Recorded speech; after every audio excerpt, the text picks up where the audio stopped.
Daily taste the daily. తొలి విడత పల్లెపొరులో లెక్క తేలింది. గ్రామాల్లో హై వోల్టేజ్ క్రియేట్ చేసిన పంచాయతీ ఎన్నికల్లో హస్తం హవానే కొనసాగింది. కాంగ్రెస్ బలపరిచిన అభ్యర్థులు మెజారిటీ గ్రామాల్లో విజయ కేతనం ఎగురవేశారు. మరి బీఆర్ఎస్ ఖాతాలో పడిన గ్రామాలన్నీ, బీజేపీ పరిస్థితి ఏంటి చూద్దాం. తెలంగాణ పంచాయతీ తొలి విడత ఎన్నికల ఫలితాలలో కాంగ్రెస్ పార్టీ బలపరిచిన అభ్యర్థుల హవా కొనసాగింది. సింహభాగం సర్పంచ్ పదవులను, వార్డు స్థానాలను గెలుచుకుని కాంగ్రెస్ ఆధిపత్యం చాటింది. కాంగ్రెస్ బలపరిచిన అభ్యర్థులు 2295కు పైగా పంచాయతీల్లో గెలుపొందగా, బీఆర్ఎస్ బలపరిచిన అభ్యర్థులు 1150కి పైగా పంచాయతీల్లో గెలిచారు.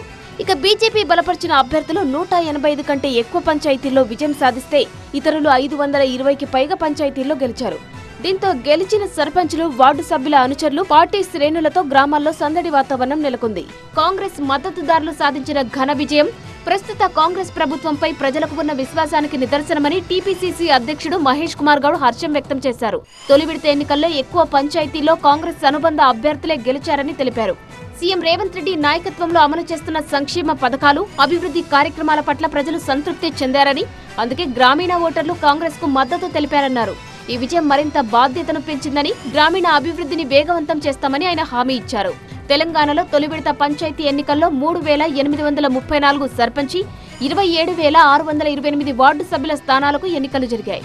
37562 పోలింగ్ కేంద్రాల్లో ఓటర్లు తమ ఓటు హక్కు వినియోగించుకున్నారు.